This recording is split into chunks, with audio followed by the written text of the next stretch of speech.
Hello guys, welcome to the YouTube channel GSP tech. ఇప్పటివరకు మా ఛానల్ని సబ్స్క్రైబ్ చేసుకోకపోతే వెంటనే సబ్స్క్రైబ్ చేసుకోండి. ఈరోజు మన టాపిక్ వచ్చేసి C programming language in 1 hour.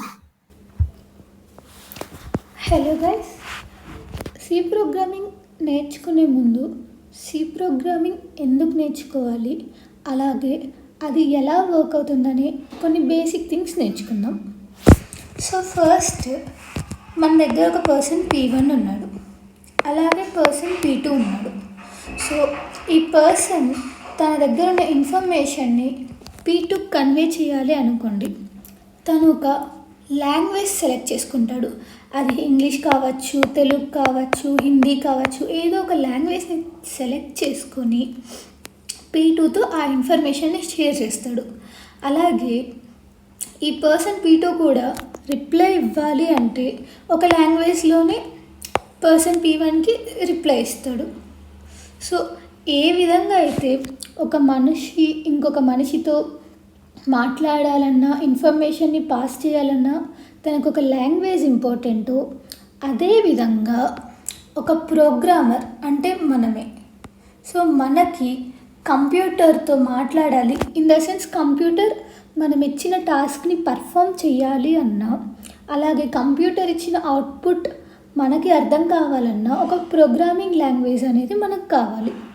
Okay, so ఈ ప్రోగ్రామింగ్ లాంగ్వేజ్ని యూస్ చేసే ఒక ప్రోగ్రామర్ కంప్యూటర్కి ఇన్స్ట్రక్షన్స్ని ఇస్తాడు. సో ఆ ఇన్స్ట్రక్షన్స్ని కంప్యూటర్ అర్థం చేసుకొని మనకి బ్యాక్ అవుట్పుట్ ఇస్తుంది. ఓకే, సో బట్ కంప్యూటర్ అసలు ఎలా అర్థం చేసుకుంటుంది, అసలు కంప్యూటర్ ఏం అర్థం చేసుకోగలదనేది చూద్దాం. కంప్యూటర్ అనేది ఏంటి, మైక్రో ప్రాసెసర్స్తో మేడ్ అవుతుంది.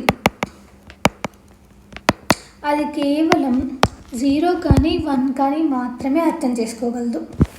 సో మరి మన ప్రోగ్రామింగ్ లాంగ్వేజ్ ఏమో వర్డ్స్ ఇంగ్లీష్లో ఉంటాయి, లేకపోతే ఎనీ అదర్ లాంగ్వేజ్ వర్డ్స్ అయినా అవ్వచ్చు.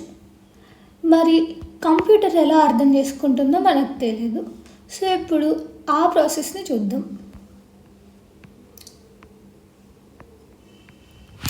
సో ఎప్పుడైతే ఒక ప్రోగ్రామర్ ప్రోగ్రామింగ్ లాంగ్వేజ్ రాసి సేవ్ చేసి ఎగ్జిక్యూట్ చేస్తాడో మధ్యలో ఒక ఇంటర్మీడియట్ ఉంటుంది. ఆ ఇంటర్మీడియటే కంపైలర్. ఈ కంపైలర్ ఏం చేస్తుందంటే ఈ .c ఫైల్ని .exe ఫైల్గా మారుస్తుంది. సో ఇది 0s 1sలోనే ఉంటుంది. మెషిన్ అంటే ఇక్కడ కంప్యూటర్ అండి. సో ఈ కంపైలర్ ఏం చేస్తుందంటే ఈ .c ఫైల్ని అర్థం చేసుకొని ఆ ఇన్స్ట్రక్షన్స్ మొత్తాన్ని బైనరీలో కన్వర్ట్ చేస్తుంది. సో మన ప్రోగ్రామింగ్ లాంగ్వేజ్ని సేవ్ చేసుకున్నాక మన ల్యాప్టాప్లో మనం రన్ చేస్తాము, అప్పుడు ఒక కంపైలర్ వస్తుంది, కానీ అది మనకు కనిపించదు, హిడెన్ థింగ్ అది. కానీ అది కూడా ఒక language or some code or some rules. ఈ వీడియోకి 100 ఆర్ మోర్ దాన్ 100 లైక్స్ వచ్చినప్పుడు మీకు compiler design, compiler working, compiler code ఎలా రాయాలనేది కూడా నేను వీడియో చేసి పెడతాను. ఓకే, నెక్స్ట్ అయితే సో ఈ కంపైలర్ అనేది ఈ .c ఫైల్ని 0s 1గా మార్చి మెషిన్కి అర్థమయ్యేలా చెప్తుంది. At the same time machine నుండి ఏదైనా సంథింగ్ అవుట్పుట్ వస్తుంది కదా, అది కూడా 0s and 1sలోనే వస్తుంది. సో ఈ కంపైలరే 0s and 1s నుండి మన ప్రోగ్రామర్కి అర్థమయ్యేలాగా ఇంగ్లీష్ వర్డ్స్లో కన్వర్ట్ చేసి చెప్తుంది. ఓకే, ఇప్పుడు మనం సి ప్రోగ్రామింగ్ ఎందుకు నేర్చుకోవాలి, ఎట్ ద సేమ్ టైం ఎలా వర్క్ అవుతుంది అనేది చూసాం కదా. సో ఇప్పుడు మనం చాప్టర్స్కి వెళ్ళిపోదాం. సో ఫస్ట్ చాప్టర్ వచ్చేసి variables, data types, input and output. Okay, so first మనం ఇంట్రొడక్షన్కి వెళ్దాం. సో ప్రతి ప్రోగ్రామింగ్ లాంగ్వేజ్ ఈ హ్యాష్ ఇంక్లూడ్ అనే దాంతోనే స్టార్ట్ అవుతుంది most probably. At the same time some header files. ఈ సి లాంగ్వేజ్కి .h, అదే C++కి అయితే IOStream అని ఉంటుంది. అలా లాంగ్వేజ్ బట్టి నేమ్ మారుతుంది. సో ఫస్ట్ అయితే హెడర్ ఫైల్లో ఏముంటాయంటే సి ప్రోగ్రామింగ్కి సంబంధించిన రూల్స్ ఉంటాయి. సి ప్రోగ్రామ్ ఎలా వర్క్ అవ్వాలి, అలాగే ఏ ఇన్పుట్కి ఏ అవుట్పుట్ రావాలి అన్నీ డిసైడ్ చేసే థింగ్స్ని ఆ సి ప్రోగ్రామర్ డిజైనర్ ఆ రూల్స్ అన్నిటిని ఆ హెడర్ ఫైల్లో రాస్తాడు. సో ఆ హెడర్ ఫైల్ లేకుండా మనం ప్రోగ్రామింగ్ రాయాలి అనుకున్నామే అనుకోండి, మనం ఫస్ట్ నుండి రూల్స్ అన్నీ డిజైన్ చేయాలి. బట్ మనమైతే అంత జీనియస్ కాదు కదండి, మనం అంత చేయలేము. నెక్స్ట్ థింగ్, ఇప్పుడు ఒక ఎగ్జాంపుల్ చెప్తాను.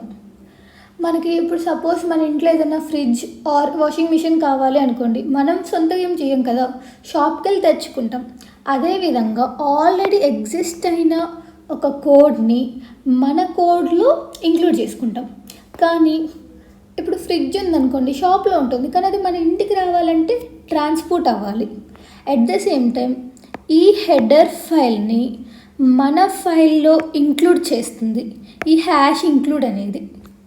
సో హ్యాష్ ఇంక్లూడ్ అనేది ప్రీ ప్రాసెసివ్ డైరెక్టివ్. ఓకే, సో ఈ హెడర్ ఫైల్ని మన ఫైల్తో ఇంక్లూడ్ చేస్తుంది ఈ ప్రీ ప్రాసెసివ్ డైరెక్టివ్. నెక్స్ట్ థింగ్ వచ్చేసి, ఇప్పుడు ప్రతి ప్రోగ్రామ్ ఒక స్టార్టింగ్ పాయింట్ అనేది ఉండాలి. అప్పుడే ఆ కంపైలర్కి తెలుస్తుంది ఎక్కడి నుండి కంపైలేషన్ స్టార్ట్ చేయాలి అనేసి. సో మెయిన్ అనేది ప్రతి ప్రోగ్రామ్కి స్టార్టింగ్ మూమెంట్ అన్నమాట.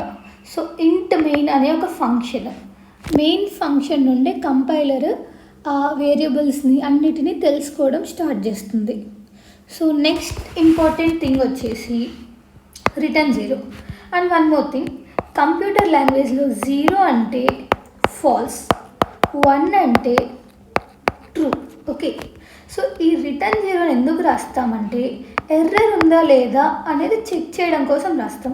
సో ఇప్పుడు మన కోడ్లో ఏదైనా ఎర్రర్ ఉంది అనుకోండి, సో అప్పుడు మనం ఎర్రర్ ఉన్నప్పుడు రిటర్న్ ట్రూ చేస్తాం, అంటే రిటర్న్ 1 చేస్తాం.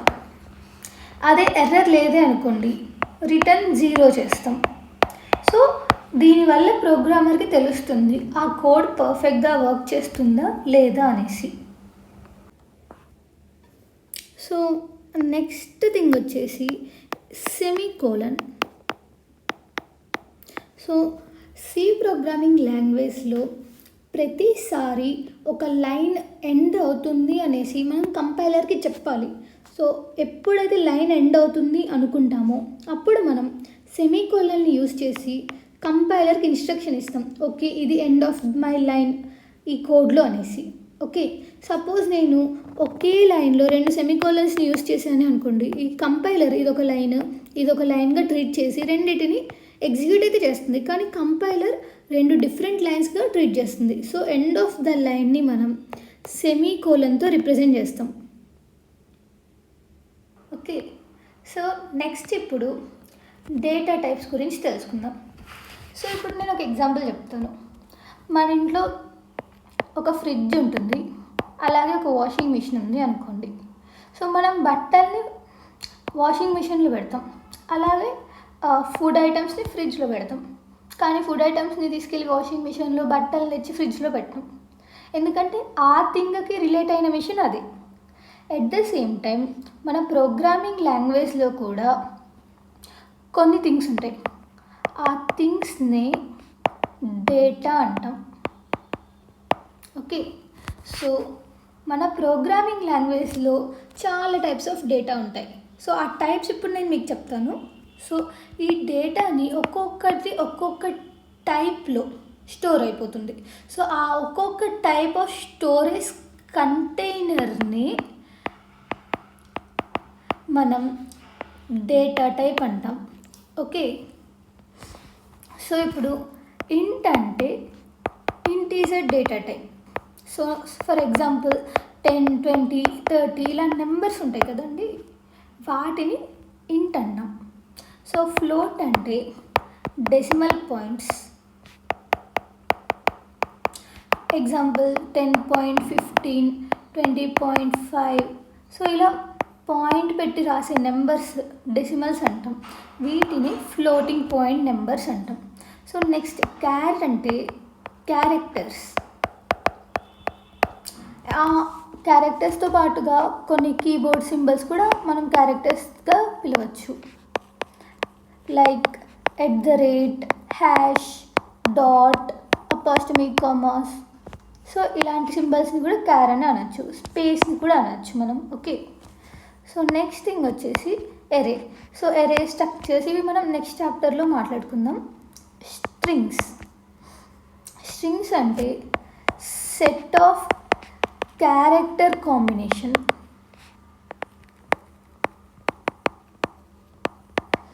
సో అది ఒక వర్డ్ అవ్వచ్చు స్ట్రింగ్ అనేది, లేకపోతే ఒక సెంటెన్స్ అవ్వచ్చు. సో మనం క్యారెక్టర్స్ని కంబైన్ చేసి రాస్తాం కదా, దాన్నే స్ట్రింగ్ అంటాం. సో ఎగ్జాంపుల్గా సో ఫస్ట్ థింగ్ వచ్చేసి ఫ్లవర్ అని ఒక స్ట్రింగ్ ఉందనుకోండి, ఇది ఒక వర్డ్, దీన్ని కూడా మనం స్ట్రింగ్ అనొచ్చు. At the same time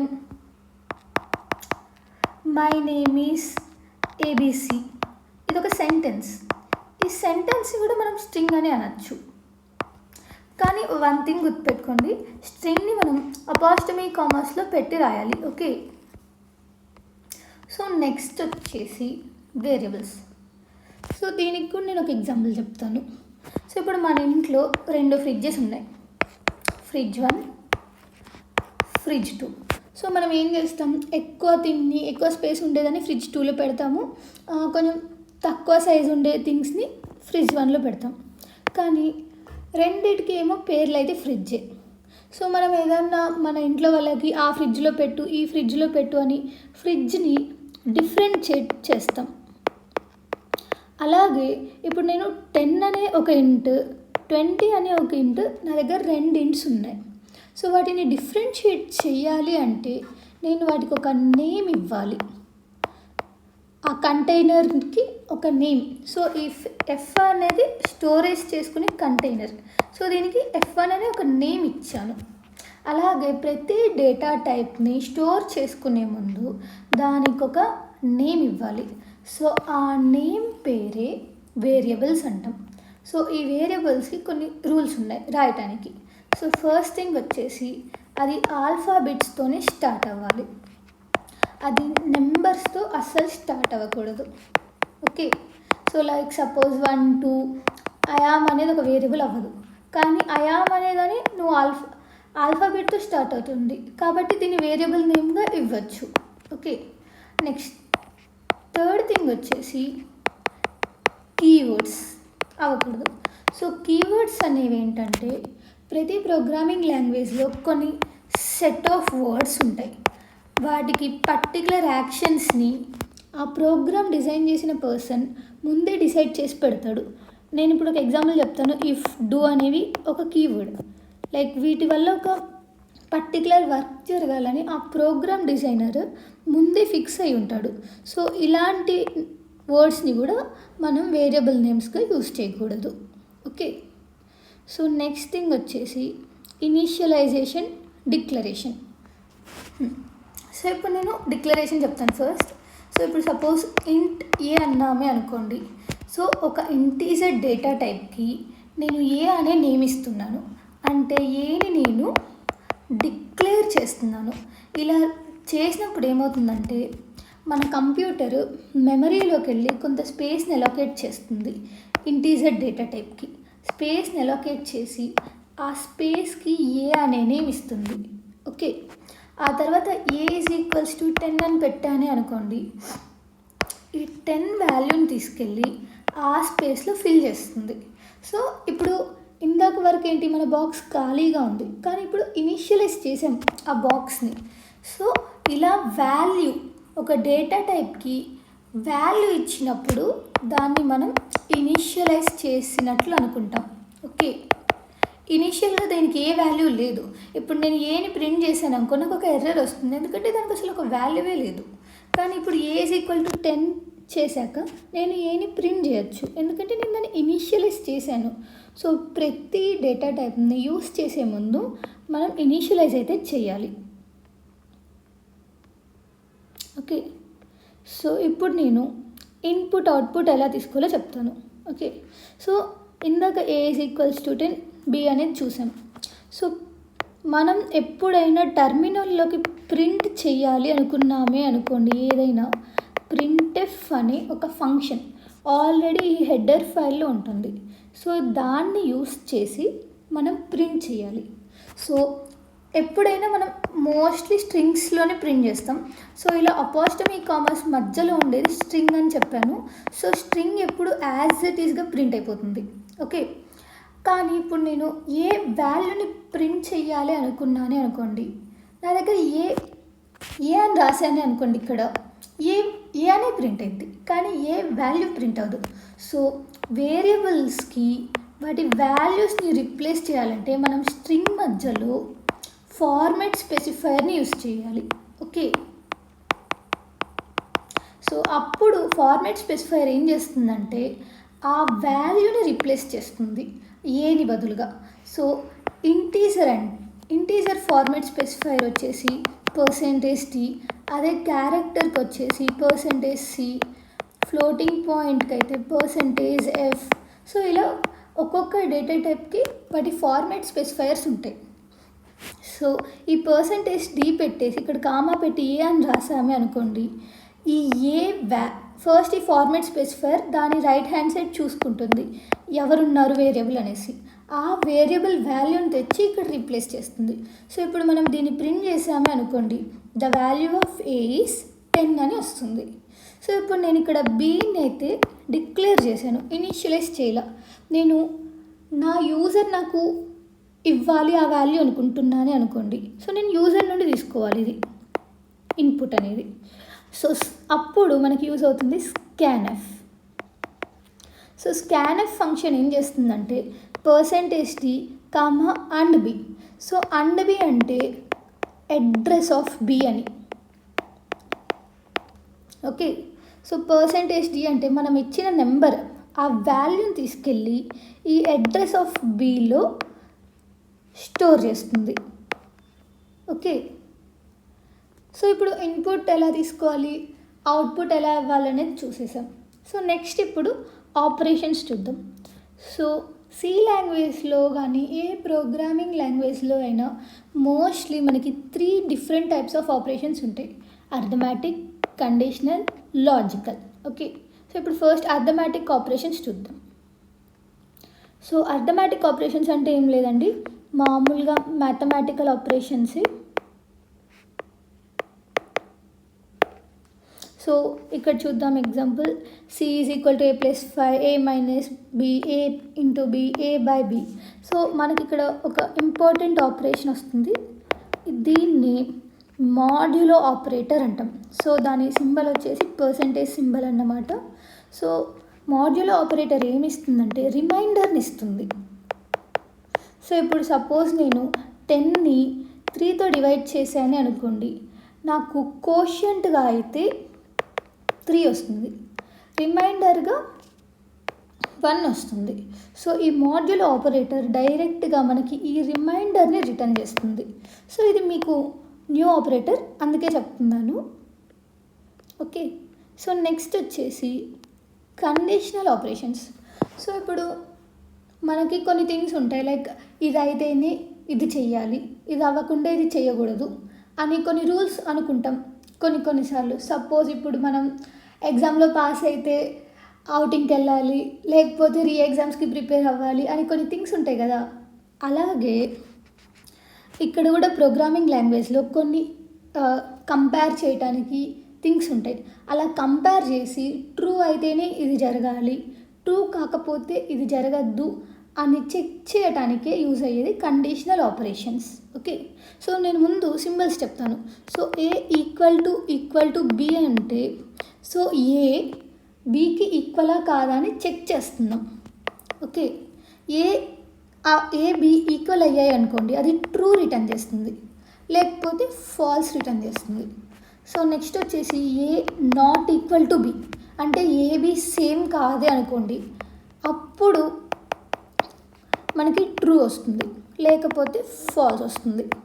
next A greater than or equal to B, A less than or equal to B లాంటి కొన్ని చెకింగ్స్ ఉంటాయి. సో ఇవి వాటి symbols, less than or equal to, greater than or equal to, A not equal to, A equal to ఇవి ఎక్కువగా use చేసే symbols. Okay, so next వచ్చేసి ఇప్పుడు మనం చూసేది ఇఫ్ కండిషన్.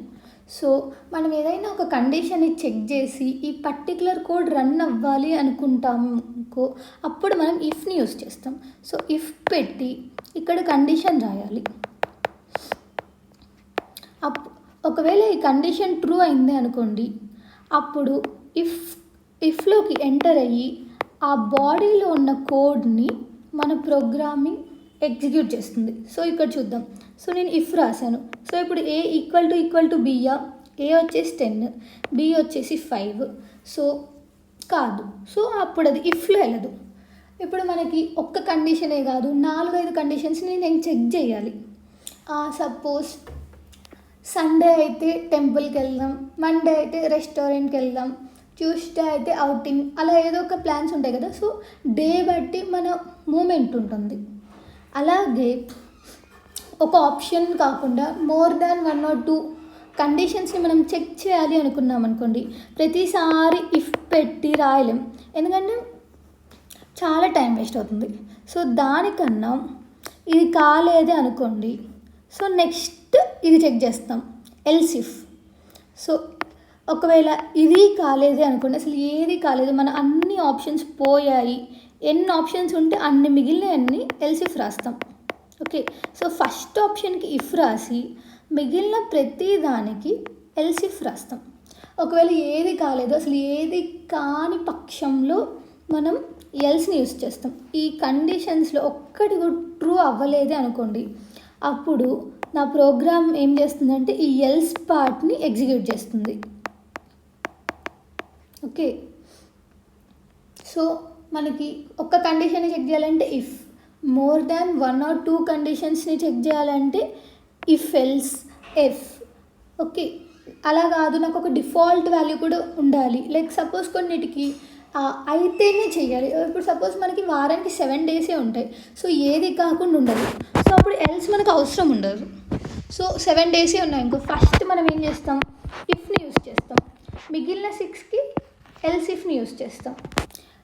అలా కాకుండా ఫుడ్ ఐటమ్స్లో ఏది లేకపోతే ఇంకా అక్కడ ఉన్నాయి కదా మనం తింటాం రెస్టారెంట్కి వెళ్ళినప్పుడు, సో అప్పుడు మనం ఎల్స్. సో ఒక డిఫాల్ట్ వాల్యూ ఉన్నప్పుడే ఎల్స్ని యూస్ చేయాలి, లేకపోతే ఇఫ్ ఎల్స్ ఇఫ్తో సరిపోతుంది. సో నెక్స్ట్ వచ్చేసి logical operators. So 2 main operators ఉంటాయి, logical operators and or. Okay, so ఇప్పుడు మనం ఇఫ్లో ఒక కండిషన్ని చెక్ చేస్తున్నాం, అలా కాదు నా 2 కండిషన్స్ వర్క్ అయితేనే నా ఇఫ్లోకి వెళ్ళాలి నేను అనుకున్నాను అనుకోండి, అప్పుడు అండ్ యూస్ చేస్తాం. లేదు నా రెండిటిల్లో ఒక్క కండిషన్ ట్రూ అయినా చాలు అనుకున్నప్పుడు ఆర్ని యూస్ చేస్తాం. సపోజ్ ఇప్పుడు if S1 and S2, so S1 true అయ్యి S2 ట్రూ అయితే మాత్రమే ఈ body of the if loop execute అవుతుంది. అలా కాకుండా S1 ఆర్ S2 ఏదో ఒక్కటి ట్రూ అయినా ఈ బాడీలోకి వెళ్ళి ఎగ్జిక్యూట్ చేస్తుంది ఇఫ్ నుండి. సో మనం మోర్ దాన్ 1 కండిషన్స్, లేకపోతే ఇది కాకపోతే అది అన్న సిచ్యువేషన్స్లో ఈ ఆర్ని, అలాగే 2 కావాలి లేకపోతే 2 కాదు 3 అవ్వాలి, ఇలా మోర్ దాన్ 1 కండిషన్ని చెక్ చేసేటప్పుడు లాజికల్ ఆపరేటర్స్ని యూస్ చేస్తాం. సో అండ్ సింబల్ ఇది. సో ఈ 2 అయితేనే ఈ బాడీలోకి వెళ్తుంది. లేదు ఏదో ఒక్కటైనా చాలు అనుకున్నామే అనుకోండి, అప్పుడు మనం ఆర్ని యూస్ చేస్తాం. ఓకే, సో ఇక్కడ ఒక ఎగ్జాంపుల్ చూద్దాం. So if A equal to B and A greater than or equal to B. So ఈ 2 కండిషన్స్ ట్రూ అయింది అనుకోండి, ట్రూ కాదు కదా, ఇక్కడ 10 ఇది 5. సో ఇది ఫస్ట్ది చెక్ చేసేస్తుంది. ఫస్ట్ది ఫాల్స్ అయింది అనుకో, రెండోది చెక్ చేయక్కర్లా, ఎందుకంటే 2 అయితేనే మనకి ట్రూ కావాలి. సో ఫస్ట్దే ఫాల్స్ అయినప్పుడు ఇంకా అసలు రెండోది చెక్ చేయక్కర్లా అందులో. సో ఇది అవ్వదు. నెక్స్ట్ ఏం చేస్తాం, ఎల్స్ ఇఫ్కి వెళ్తాం. So A not equal to B, A less than or equal to B చూస్తాం. సో ఏ అయితే నాట్ ఈక్వల్ టు బిఏ, కానీ A less than or equal to బియా కాదు. బట్ ఇదేంటి ఆర్ ఆపరేషన్. సో ఏదో ఒక్కటి ట్రూ అయినా సరిపోతుంది. సో ఈ పర్టిక్యులర్ థింగ్ ఎగ్జిక్యూట్ అయిపోతుంది. సో ఎప్పుడైతే ఎల్స్ ఇఫ్ ఎగ్జిక్యూట్ అవుతుందో ఎల్స్లోకి అసలు వెళ్ళదు. సో డైరెక్ట్గా ఆ స్టేట్మెంట్స్ నెక్స్ట్ స్టేట్మెంట్ నుండి ఎగ్జిక్యూషన్ స్టార్ట్ అవుతుంది. సో లూప్స్ని చూసే ముందు నేను మీకు ఒక ఎగ్జాంపుల్ చెప్తాను. సో సపోజ్ నేను హలో వరల్డ్ అనేదాన్ని 5 times ప్రింట్ చేయాలనుకున్నాను. సో అప్పుడు నేను కోడ్ ఎలా రాయాలి? printf hello world printf hello world అనేసి ఇలా మొత్తం 5 times కోడ్ రాయాలి. అలా కాకుండా నేను ఒక్కసారి రాస్తాను, కంప్యూటర్కి చెప్తాము ఇది నువ్వు 5 times ఎగ్జిక్యూట్ చేయాలి అనేసి. సో మనం రాసిన ఆ ఒక్క థింగ్ రిపీటెడ్గా ఎగ్జిక్యూట్ చేయటానికి మనం లూప్స్ని యూస్ చేస్తాం. సో దీంట్లో మొత్తం 3 types ఉంటాయి. సో ఫస్ట్ది వచ్చేసి ఫర్ లూప్. సో నేను మీకు చెప్తాను ఫర్ లూప్ ఎలా వర్క్ అవుతుంది అనేది. సో ఇక్కడ చూద్దాం సింటాక్స్. సో ఫర్ లూప్ చేసి ఇనిషియలైజ్ చేయాలి స్టార్టింగ్ కండిషన్ని i is equal to 0 and condition check i less than or equal to 8 i plus plus. So ఈ కండిషన్ ఎప్పటి వరకు అయితే ట్రూ అవుతూ ఉంటుందో ఈ బాడీలోకి వెళ్తుంది, మళ్ళీ ఇంక్రిమెంట్ చేసుకుంటుంది, తర్వాత కండిషన్ని చెక్ చేసుకుంటుంది. నేను చెప్తాను ఉండండి మీకు ఫస్ట్. సో ఇది లూప్ స్టార్టింగ్ అనుకోండి. సో ఫస్ట్ ఏం చేస్తుందంటే అది కండిషన్ చెక్ చేసుకుంటుంది. ఒకవేళ కండిషన్ ట్రూ అయిందనుకోండి బాడీ ఆఫ్ ద లూప్కి ఎంటర్ అవుతుంది. అది కండిషన్ ఫాల్స్ అయిపోయింది అనుకోండి సో ఆ లూప్ కింద లైన్స్ నుండి ఎగ్జిక్యూట్ చేస్తుంది. ఒకవేళ ట్రూ అయితే బాడీకి ఎంటర్ అయ్యి ఆ బాడీలో ఉన్న థింగ్స్ అన్నీ ఎగ్జిక్యూట్ చేసేసి మళ్ళీ ఇంక్రిమెంట్ చేసుకుంటుంది. ఇక్కడ ఆ ఇంక్రిమెంట్ చేసుకొని మళ్ళీ స్టార్టింగ్కి వెళ్ళిపోతుంది. సో ఇలా i0 వస్తుంది, i1 అవుతుంది, i2 అవుతుంది, ఇలా 8 వరకు వెళ్తుంది. సో ఎప్పుడైతే i9 అవుతుందో ఇక్కడ కండిషన్ ఏంటి? i less than or equals to 8. So condition false అయిపోతుంది. సో ఎప్పుడైతే కండిషన్ ఫాల్స్ అవుతుందో అవుట్ ఆఫ్ ద లూప్ వచ్చేస్తుంది. ఇలా ఒక థింగ్ని మల్టిపుల్ టైమ్స్ చేయాలి అనేసి కంప్యూటర్కి ఇన్స్ట్రక్షన్ ఇస్తుంది loop. Okay, so next for loop అయితే చూసేసాం. వైల్ లూప్కి వెళ్దాం. సో వైల్ లూప్ ఏం చేస్తుందంటే ఫస్ట్ కండిషన్ని చెక్ చేస్తుంది. కండిషన్ ట్రూ అయితేనే లోపలికి వెళ్తుంది. ఓకే, తర్వాత బాడీని ఎగ్జిక్యూట్ చేసి ఈ బాడీలోనే మనం ఇంక్రిమెంట్ ఆపరేటర్ని రాస్తాం. ఒకవేళ అది డిక్రిమెంట్ అవ్వచ్చు, లైక్ ఏదో ఒకటి ఒక ఫ్లో ఉంటుంది కదా మనల్ని స్టాప్ చేయడానికి, ఆ ఫ్లోనే మనం ఇంక్రిమెంట్ అవ్వచ్చు డిక్రిమెంట్ ఏదో ఒకటి రాస్తాం. తర్వాత మళ్ళీ కండిషన్ చెక్ చేసుకుంటుంది i less than or equal to 10 కాదా అనేసి. కండిషన్ ఎప్పటి వరకు అయితే ట్రూ అవుతుందో అప్పటి వరకు ఆ బాడీ ఎగ్జిక్యూట్ అవుతూనే ఉంటుంది. ఓకే, సో ఆ కండిషన్ ఎప్పుడైతే ఫాల్స్ అవుతుందో ఆ వైల్ లూప్ నుండి బయటకు వచ్చేసి నెక్స్ట్ లైన్ ఆఫ్ కోడ్స్ని ఎగ్జిక్యూట్ చేస్తుంది. ఓకే, సో నేను ఇంక్రిమెంట్ ఆపరేటర్స్ మీకు చెప్పడం మర్చిపోయాను. i plus plus i minus minus అంటే సో దీని థింగ్ ఏంటంటే i is equal to i plus 1 అని. సో i వాల్యూని 1తో ఇంక్రిమెంట్ చేస్తున్నాం. అలాగే i మైనస్ మైనస్ అంటే i is equals to i minus 1 అని. సో 1తో డిక్రిమెంట్ చేస్తున్నాం. సో వీటిని ఎడిషనల్ ఆపరేటర్స్ అంటాం. సో వీటిని increment as well as decrement ఆపరేటర్గా ఎక్కువ మంది పిలుస్తుంటారు. సో ఇవి నేను చెప్పడం మర్చిపోయాను. సో ఇప్పుడు చెప్పాను కదండి. సో i ప్లస్ ప్లస్ అంటే i is equal to i plus 1, i minus minus అంటే i is equal to i minus 1. Okay, so next loop వచ్చేసి do while loop. So do while loop ఏం చేస్తుందంటే first బాడీని execute చేసేస్తుంది, తర్వాత condition check చేసుకుంటుంది. So do while loop అనేది ఎప్పుడు యూస్ చేస్తామంటే మనకి ఒక పర్టికులర్ థింగ్ అట్లీస్ట్ ఒక్కసారైనా జరగాలి అని ఉంది అనుకోండి, అప్పుడు మనం డూ వైల్ లూప్ని యూస్ చేస్తాం. ఓకే, సో ఈ బాడీని ఎగ్జిక్యూట్ చేశాక కండిషన్ చెక్ చేసుకుంటుంది, తర్వాత మళ్ళీ డూకి వెళ్తుంది, ఈ ఇంక్రిమెంట్ ఆపరేటర్ ఇంక్రిమెంట్ చేస్తుంది, తర్వాత మళ్ళీ కండిషన్. సో ఇలా i ఎప్పుడైతే 11ని రీచ్ అవుతుందో ఈ డూ ఎగ్జిక్యూట్ అయిపోయి ఇక్కడ కండిషన్ చెక్ చేసుకుంటుంది. సో ఇక్కడ అది బ్రేక్ అయిపోతుంది. ఓకే, సో నెక్స్ట్ టాపిక్ వచ్చేసి ఎరేస్. సో ఇప్పుడు ఇప్పుడు సపోజ్ నేను ఒక 10 ఇంటీజర్స్ని స్టోర్ చేసుకోవాలనుకుంటున్నాను. సో అప్పుడు నేను ఏం చేయాలి, ఇంట్ A1, A2, A3, A4 అలా మొత్తం A10 వరకు ప్రతి దానికి ఒక నేమ్ ఇచ్చి దానికి ఒక వాల్యూ ఇవ్వాలి. సో వాల్యూ అంటే ఇవ్వాలి, ఎందుకంటే అవి డిఫరెంట్ కాబట్టి. ప్రతి దానికి నేను ఎందుకు నేమ్ ఇవ్వాలి, సేమ్ డేటా టైప్ అయినప్పుడు. సో మనకి చాలా హార్డ్ ఉంటుంది రాయటానికి A10 వరకు నేమ్స్ రాయాలంటే. అలా కాకుండా సేమ్ డేటా టైప్ మల్టిపుల్ వాల్యూస్ని నేను స్టోర్ చేసుకోవాలి అనుకున్నాను అనుకో, అప్పుడు యూజ్ అవుతుంది ఈ ఎరే అనే ఒక డేటా స్ట్రక్చర్. ఓకే, సో ఎరేని ఎలా రాయాలంటే ఇంట్. సో మన వాల్యూస్ ఏ డేటా టైపో ఆ డేటా టైపే ఎరే కూడా ఇవ్వాలి. సో నెక్స్ట్ వచ్చేసి ఎరే నేమ్, ఆ తర్వాత ఎరే సైజ్ని మెన్షన్ చేయాలి ఇక్కడ.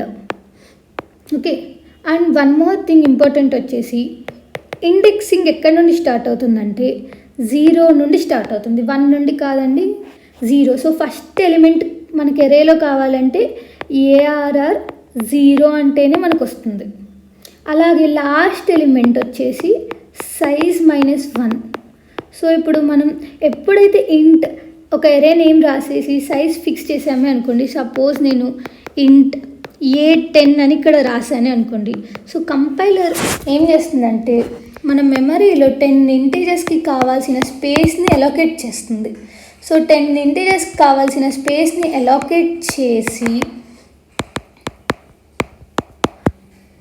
ఈ ఫస్ట్ వాల్యూని స్టోర్ చేసుకుని ఒక అడ్రస్ ఉంటుంది. సో ప్రతిదానికి ఒక అడ్రస్ ఉంటాయి మెమరీలో. ఇప్పుడు సపోజ్ మన ఇంటికి ఏ విధంగా అడ్రస్ ఉంటాయో, మనం పెట్టే థింగ్స్కి ఏ విధంగా అడ్రస్ ఉంటుందో, అదేవిధంగా ఈ ఎరేకి ప్రతి మెమరీ పాయింట్కి ఒక అడ్రస్ ఉంటుంది.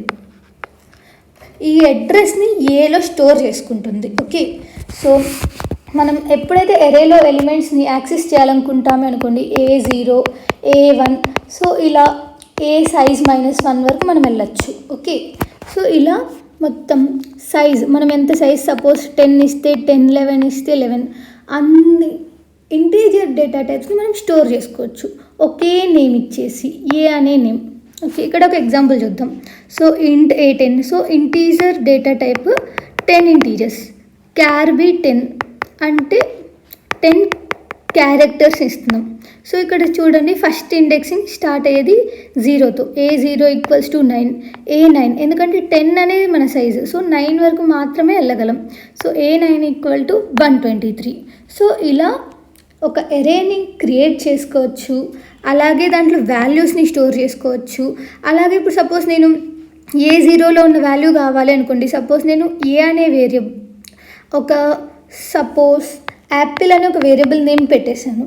దాంట్లో నాకు ఫస్ట్ ఎలిమెంట్ వాల్యూ స్టోర్ చేసుకోవాలనుకోండి, యాపిల్ A0 అని రాస్తే, సో A0 అనేది ఏంటంటే వాల్యూ, ఎరేలో ఫస్ట్ ఇండెక్స్ యొక్క వాల్యూ. ఆ వాల్యూ వచ్చేసి ఈ యాపిల్ అనే ఒక వేరియబుల్లో స్టోర్ అవుతుంది. ఓకే, సో నెక్స్ట్ థింగ్ వచ్చేసి స్ట్రక్చర్స్. సో ఇందాక ఎరేస్ చూసాం. ఎరేస్ ఏంటంటే సేమ్ డేటా టైప్, నువ్వు మల్టిపుల్ వాల్యూస్ ఇవ్వచ్చు కానీ అది సేమ్ డేటా టైప్ అయితే అయ్యాలి. సో ఇప్పుడు ఏంటంటే, ఇప్పుడు సపోజ్ నాకు ఒక డేటా టైప్ కావాలి, అది స్టూడెంట్ అనే ఒక డేటా టైప్ ఉంది అనుకోండి. సో ఒక స్టూడెంట్ అంటే ఏముంటుంది, రోల్ నెంబర్ ఉంటుంది, నేమ్ ఉంటుంది, తన డేట్ ఆఫ్ బర్త్ ఉండొచ్చు, తన మార్క్స్ ఉండొచ్చు. సో ఇవన్నీ ఒక్కొక్క డేటా టైప్ డిఫరెంట్. సో ఇలా different types of data types mix చేసి ఒకే డేటా టైప్గా కన్వర్ట్ చేసేది స్ట్రక్చర్. ఓకే, సో స్ట్రక్చర్ అంటే డిఫరెంట్ టైప్ ఆఫ్ డేటా టైప్స్ని స్టోర్ చేసుకోవచ్చు. సో ప్రతి స్ట్రక్చర్ యూజరే డిఫైన్ చేస్తాడు. సో పర్టికులర్గా ఈ స్ట్రక్చర్ ఇలా ఉండాలనేది ఏది ఫిక్స్డ్ కాదు. సో ఇప్పుడు సపోజ్ మీరు మీకు నచ్చిన స్ట్రక్చర్ని కూడా క్రియేట్ చేసుకోవచ్చు. సపోజ్ క్లాస్ రూమ్ అనే ఒక స్ట్రక్చర్ని క్రియేట్ చేయొచ్చు, ఎందుకంటే number of blackboards, number of teachers, number of CRs. So ఇలా మీరు మీకు నచ్చిన స్ట్రక్చర్ని క్రియేట్ అయితే చేసుకోవచ్చు. సో ఇప్పుడు నేను ఒక స్ట్రక్చర్ని క్రియేట్ చేశాను, స్టూడెంట్ అనే ఒక స్ట్రక్చర్. సో స్ట్రక్చర్ని ఎలా క్రియేట్ చేయాలో చూపిస్తాను. సో ఫస్ట్ అయితే స్ట్రక్ట్ అని స్టార్ట్ చేసి తర్వాత నేమ్ ఆఫ్ ద స్ట్రక్చర్, అది మీ ఇష్టం, మీరు ఏ నేమ్ అయినా ఇవ్వచ్చు. ఇచ్చేసి దాంట్లో మీకు ఏ డేటా టైప్స్ కావాలనుకుంటున్నారో ఆ డేటా టైప్స్ వాటి పేర్లు కూడా ఇక్కడే రాయాలి. ఓకే, సో నెక్స్ట్ వచ్చేసి ఇక్కడ క్యారెక్టర్ డేటా టైప్, ఫ్లోట్, ఇంట్, ర్యాంక్, ఇంటీజర్. సో ఇలా నాకు నచ్చిన డేటా టైప్స్ని అన్నిటినీ కలిపి ఒక పెద్ద డేటా టైప్గా చేస్తేనే దాన్నే స్ట్రక్చర్ అంటాం. ఓకే, సో ఇప్పుడు స్ట్రక్చర్ని ఎలా క్రియేట్ చేసామో చూసాం కదా. సో ఇప్పుడు స్టూడెంట్ అంటే ఇప్పుడు సపోజ్ స్టూడెంట్ ఏ ఉన్నాడు, స్టూడెంట్ బి ఉన్నాడు అనుకోండి. సో ఇప్పుడు కూడా మనం వాటికి పేర్లు ఇస్తున్నాం. సో అలాగే స్ట్రక్చర్ కూడా క్రియేట్ చేసేటప్పుడు ఒక వేరియబుల్ నేమ్ అయితే ఇవ్వాలి. సో ఇప్పుడు సపోజ్ నేను స్టూడెంట్ లక్కీ. సో లక్కీ అనేది నేను నా స్టూడెంట్కి ఇచ్చిన నేమ్. సో స్టూడెంట్ అనేది మనం రాయాలి లక్కీ అనే ఒక వేరియబుల్ని యూస్ చేసుకోవాలంటే. సో మనం ఎలా అయితే ఇంట్ ఏ అని రాస్తామో స్టూడెంట్ అనేది స్ట్రక్చర్ డిక్లరేషన్ సింటాక్స్ అన్నమాట. సో లక్కీ అనేది ఒక వేరియబుల్ నేమ్. సో ఇప్పుడు లక్కీ అనేది ఈ స్టూడెంట్ స్ట్రక్చర్. సో లక్కీకి రూల్ నెంబర్ ఉంటుంది, నేమ్ ఉంటుంది, మార్క్స్ ఉంటాయి, ర్యాంక్ ఉంటాయి. ఓకే, సపోజ్ ఇప్పుడు నేను దాని రూల్ నెంబర్ని ఇనిషియలైజ్ చేయాలి అనుకోండి. So lucky dot roll number equal to 7. So మనం ఏ ఫీల్డ్ రూల్ నెంబర్ అయినా, నేమ్ అయినా, మార్క్స్ అయినా, సో ఇలా ఏ ఫీల్డ్ అయితే తీసుకోవాలి అనుకుంటామో దాన్ని మన వేరియబుల్ డాట్ ఆ ఫీల్డ్ నేమ్ రాయాలి. ఓకే, సో అప్పుడు ఆ ఫీల్డ్ నేమ్ రాసి దాన్ని ఇనిషియలైజ్ చేయొచ్చు, లేకపోతే డిక్లేర్ చేయొచ్చు, ఏదైనా చేయొచ్చు. డిక్లరేషన్ ఆల్రెడీ ఇక్కడ జరిగిపోయిందండి. సో మనం ఇనిషియలైజ్ చేస్తాం. సో ఇప్పుడు సపోజ్ నేను ఒక ఎరే ఆఫ్ స్ట్రక్చర్స్, ఇప్పుడు స్టూడెంట్ అంటే ఒక స్టూడెంట్ ఉంటాడు కదా, ఒక క్లాస్కి 60 to 17 స్టూడెంట్స్ ఉంటారు. సో అలా ఎరే ఆఫ్ స్ట్రక్చర్స్ని క్రియేట్ చేయాలంటే స్టూడెంట్ ఎరే నేమ్ మీరు ఏదైనా ఇవ్వచ్చు. సో క్లాస్ స్టూడెంట్స్ అని రాయొచ్చు, లేకపోతే సెక్షన్ ఏ, సెక్షన్ బి అనేది రాయొచ్చు. సో ఇది సైజు, మీకు ఎన్ని స్టూడెంట్స్ ఉంటే అంత సైజ్ మీరు క్రియేట్ చేయొచ్చు. ఓకే, నెక్స్ట్ వచ్చేసి ఫంక్షన్స్. సో ఫంక్షన్స్ అంటే ఏం లేదండి, సపోజ్ ఒక సెట్ ఆఫ్ బాడీ ఉంది. ఆ బాడీకి నేను ఒక నేమ్ ఇచ్చేసాను అనుకోండి. నేమ్ ఇచ్చి నేను అది ఎప్పుడు కావాలంటే అప్పుడు యూస్ చేసుకోవాలి అనుకున్నప్పుడు మనం ఫంక్షన్స్ని యూస్ చేస్తాం. సో ఫంక్షన్స్ జనరల్గా ఏం చేస్తాయంటే, సో దాంట్లో ఆల్రెడీ కొంత సెట్ ఆఫ్ బాడీ ఉంటుంది, డిఫైన్ చేసి పెడతాం మనమే యూజర్గా. సో మనం ఎప్పుడైతే ఆ పర్టిక్యులర్ కోడ్ రన్ అవ్వాలి అనుకుంటామో అప్పుడు ఈ ఫంక్షన్ కాల్ చేస్తాం. అప్పుడు ఆ ఫంక్షన్ ఆ కాల్ చేసి ఈ బాడీని ఎగ్జిక్యూట్ చేస్తుంది. తర్వాత నెక్స్ట్ లైన్ నుండి యాజ్ ఇట్ ఈస్గా ప్రొసీడ్ అయిపోతాం. సో ఫస్ట్ నేను ఒక ఫంక్షన్కి ఎగ్జాంపుల్ చూపిస్తాను. సో ఇంట్. సో ఫస్ట్ ఫంక్షన్ సింటాక్స్ ఎలా ఉండాలంటే డేటా టైప్, అది ఏ డేటా టైప్ని రిటర్న్ చేస్తుంది అనేది. ఓకే, తర్వాత ఫంక్షన్ నేమ్. కొన్ని ఫంక్షన్స్ పారామీటర్స్ని తీసుకుంటే కొన్ని ఫంక్షన్స్ తీసుకోవు. సో ఇక్కడ నేను తీసుకున్న ఫంక్షన్ అయితే పారామీటరైజ్డ్ ఫంక్షన్. సో ఏ అని ఒక పారామీటర్ని తీసుకుంటుంది, ఎందుకంటే ఇక్కడ మనం వాల్యూని ప్రింట్ చేయాలనుకుంటున్నాం. So printf %d_a.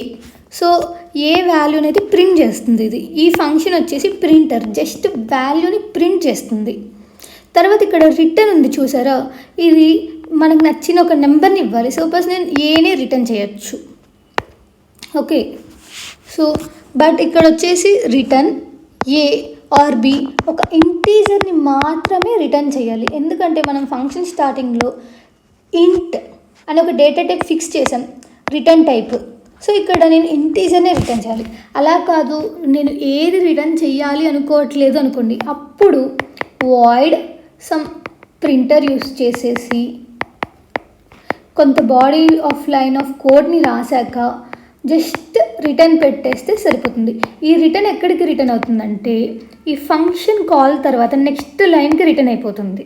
Okay, so మనం ఈ ఫంక్షన్ ఎగ్జిక్యూట్ అవ్వాలి అనుకోండి, అప్పుడు మనం ఫస్ట్ ఫంక్షన్ కాల్ని యూస్ చేయాలి. ఫంక్షన్ కాల్ అంటే ఆ ఫంక్షన్ని పిలవటం.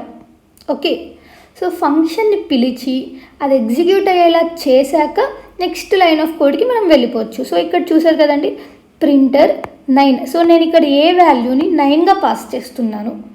సో ప్రింటర్ 9గా చేసినప్పుడు ఏమవుతుందంటే ఆ ప్రింటర్ అనే ఒక ఫంక్షన్ని పిలుస్తున్నాం, దానికి 9 అనే ఒక వేరియబుల్ వాల్యూని ఇస్తున్నాం.